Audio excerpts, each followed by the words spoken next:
আজকে আমরা ট্রাই করব এই আইব্রো হ্যাকটি। তো যারা বিগিনার আছেন তাদের জন্য এই হ্যাকটি অনেক হেল্পফুল হবে। সবার আগে যেটি করতে হবে, কনসিলার দিয়ে আইব্রোটা শেপ করে নিতে হবে। তো এই যে দেখুন, আমি কিন্তু আমার আইব্রোটা শেপ করে নিচ্ছি ন্যাচারাল ভাবেই। কনসিলারটা এভাবে অ্যাপ্লাই করে আমি আইব্রোটা শেপ করে নেব।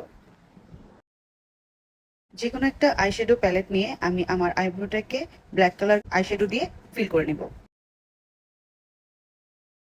তো যারা যারা বিগিনার আছেন, যারা এখনো আইব্রোটা ঠিক মতো শেপ করতে পারেন না, তাদের জন্য কিন্তু এই হ্যাকটা অনেক কাজে দিবে।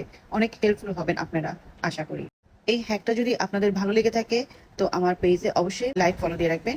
তাহলে আরো নতুন নতুন হ্যাক আপনাদের সামনে দেখতে পাবেন। আইব্রো ফিল করা শেষে কনসিলারের এজেন্সগুলো আমি ব্লেন্ড করে নিব। যে দেখুন ফাইনাল লুকটা, আইব্রোটা কতটা ডিফাইন লাগছে। সবাই ভালো থাকবেন, সুস্থ থাকবেন। এটা ছিল আমার ফাইনাল লুক। আল্লাহ হাফেজ।